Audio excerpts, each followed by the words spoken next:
नमस्कार दोस्तों, मैं अंकुर उपाध्याय स्वागत करता हूं आप सभी का आपके अपने YouTube channel share market analysis में। उठापटक के बीच में एक बार फिर से बाजार नीचे की तरफ आता हुआ दिख रहा है दोस्तों। निफ्टी दोबारा लाल निशान में फिसला है, बैंक निफ्टी दोबारा लाल निशान में फिसला है, सेंसेक्स दोबारा लाल निशान में फिसला है। हालांकि इन तीन बड़े इंडेक्स में कोई खास बड़ी गिरावट नहीं है, बस लाल निशान है। लेकिन प्रॉब्लम पोर्टफोलियो में है, प्रॉब्लम इंडेक्स में है, मिड कैप और small cap. Mid cap index एक बार फिर से दिन के दौरान 1% नीचे होता हुआ दिख रहा है। एंड अगर बात करें स्मॉल कैप इंडेक्स की तो यहां पैनिक ज्यादा है, 1.7% डाउन है। मार्केट ब्रेथ काफी खराब हो रही है। तो नहीं है भाई साहब, मजा ही नहीं आ रहा। मतलब इंडेक्स ऊपर आता है, पोर्टफोलियो नहीं आ पाती है, और इंडेक्स नीचे जाता है, पोर्टफोलियो नीचे चली जाती है। मैं पर्सनली जो नोटिस कर पा रहा हूं वो ये है कि आप एक फॉल में, जो फॉल आता है उस फॉल में करीब जो 5-7 दिन चलता है, उस फॉल में हमारा मतलब मान के चलो 5% का लॉस हुआ। फिर एक राइज आता है एक आध हफ्ते का, वो 5% का लॉस करीब 3.5% समथिंग रह जाता है या 3% रह जाता है, यानी 1.5 से 2% की पोर्टफोलियो में रिकवरी आती है। फिर अगेन एक नेक्स्ट फॉल शुरू होता है जो 1-1.5 हफ्ते चलता है, उसमें हमारी पोर्टफोलियो 6% लॉस में हो चुकी होती है, यानी कि जो रिकवर हुई उससे भी थोड़ा सा ज्यादा गिर जाती है। ये मैं कंटिन्यू बेसिस पे नोटिस कर रहा हूं। और इस बीच में जो है ना, इस बीच में जो हो रहा है सबसे बुरा वो ये हो रहा है कि कोई भी शेयर ऐसा नहीं है जो स्ट्रेंथ शो कर पा रहा है। बाजार की पिटाई में सब गिर रहे हैं, ठीक है जी, ये क्रिस्टल क्लियर है। अब ये कब तक चलेगा दर्द समझ में नहीं आ रहा। एक और चीज बताना चाहूंगा, जैसा कि मैं बीते 3 दिनों से आपसे कंटिन्यू कह रहा हूं कि अब ना मार्केट की रिकवरी उछाल पे भरोसा ही नहीं रहा है। अब हम तब तक तेजी या फिर पॉजिटिव नहीं होंगे जब तक निफ्टी लेवल्स के अकॉर्डिंग काम नहीं कर जाएगा। होता क्या है, 23,000 से 23,300 आता है तो स्टॉक्स उछल जाते हैं, लगता है ऐसा यार ठीक है नीचे नहीं जा रहा, बट वो लेवल नहीं ब्रेक कर रहा।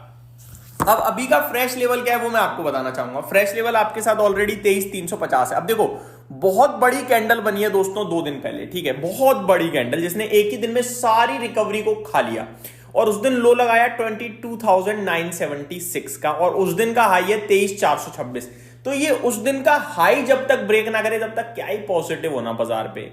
और उस दिन को मैं बोल जो रहा हूं ना, वो 21 जनवरी है, कोई ज्यादा पुरानी बात नहीं है, ये 21 जनवरी। तो ये क्रिस्टल क्लियर चीजें दिख रही हैं दोस्तों कि बाजार कहीं से कहीं तक बिल्कुल स्ट्रेंथ में नहीं है, बहुत वीक है।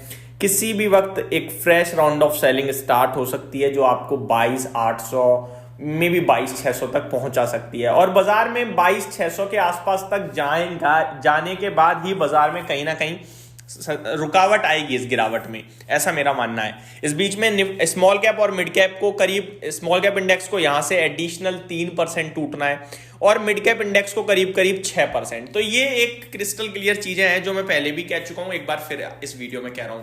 बीच में उछाल आते हैं, मुझे भी लगता है, आपको भी लगता है कि हाँ भाई साहब शायद संभलेगा बाजार, लेकिन नहीं संभलता है। तो अब तो हमने क्लियर कर लिया है भाई साहब, 2 ही चीजें देखनी है, एक एफआईएस की सेलिंग रुक जाए और दूसरा निफ्टी लेवल्स पे ऊपर आ जाए, तभी पॉजिटिव होना है। तो अब 23,426 का वो लेवल है दोस्तों जो 21 जनवरी का हाई है, वो जब तक ब्रेक नहीं होगा ना तब तक तो बिल्कुल ही व्यर्थ है बाजार की रिकवरी, बाउंस बैक, तेजी, उछाल जो है सब बेकार है। ये हो गया आपके लिए मार्केट्स पे बात। अब आते हैं स्टॉक स्पेसिफिक। तो आईटी बाजार को संभालने का काम कर रहा है बीते 2-3 दिनों से, और आईटी में ही रहती है तेजी। आईटी उछल जाता है, इंडेक्स उछल जाता है, पोर्टफोलियो वहीं पड़ा रहता है, क्योंकि आईटी स्टॉक्स का वेटेज बाजार में काफी है, जिसकी वजह से अगर आईटी ऊपर आता है तो मार्केट ऊपर दिखते हैं, बट होता कुछ नहीं है। आप देखो ब्रॉडर मार्केट में बहुत बुरा हाल है। मार्केट की जो मार्केट ब्रेथ है वो एक बढ़ने वाले शेयर के सामने 3 घटने वाले शेयर खड़े हैं। तो ये हाल है इस समय बाजार का। और आज जिस हिसाब से सेलिंग हो रही है ना मिड कैप स्मॉल कैप में, उछाल भी नहीं आ रहा है, तो मेरे को लग रहा है आज ये at the end panic create कर सकते हैं भाई साहब। तो बड़ा डर लग रहा है आज के दिन, और आज फ्राइडे भी है, ज्यादातर फ्राइडे और मंडे का दिन ना बाजार के लिए हैवी हो जाता है। तो ये आपके लिए एक फ्रेश अपडेट थी मेरी तरफ से। स्टॉक्स तो आपको पता ही है क्या टूट रहे हैं क्या नहीं टूट रहे हैं, वो रिजल्ट्स के दम पर साइंट गया।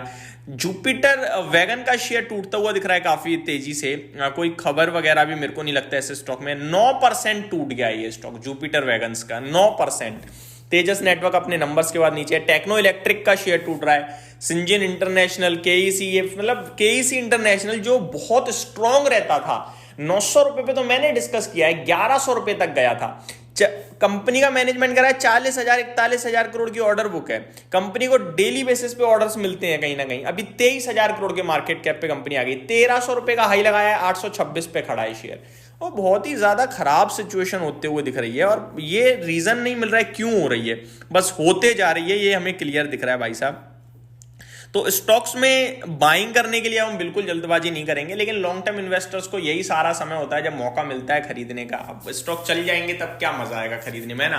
तो अपने जो पैसा है आपके पास, उस पैसे को कितने अच्छे से आप यूटिलाइज कर सकते हो उसको सोचो। मैं अगर अपना एग्जांपल दूं तो मेरे पास जो पैसा है यूट्यूब का पैसा है, या फिर जो भी मेरी इनकम सोर्सेज है, वैसे मेरा इनकम सोर्स यूट्यूब वगैरह ही है, तो मेरे को आता है पैसा अराउंड 26, 27, 25 के आसपास, ठीक है। तो अब मैं उस पैसे को अपने खर्चों को हटाकर जो मेरे को शेयर बाजार में लगाना है, उस पैसे को कैसे मैं 1 महीने तक लगा सकता हूं, उस हिसाब से मुझे टुकड़ों में बांटना पड़ेगा। ऐसे ही आपको भी जो भी आपकी सैलरी आती है, जितना भी जब भी आती है जॉब से, जो भी बिजनेस आता है, बिजनेस से जो भी पैसा आता है, उस पैसे को जो शेयर बाजार में लगाना है, यानी मान लो आपकी जो भी एक्स इनकम है उसमें से पहले अपने खर्चे हटाओगे, सब हटाओगे, फिर जो एक इन्वेस्टमेंट वाला पैसा बचा उसको लगाना है। उस पैसे को आप कैसे 30 दिन तक मैनेज कर सकते हो, यही सोचना है कि आज लगा रहा हूं, कल फिर गिरेगा तो लगा लूंगा ना।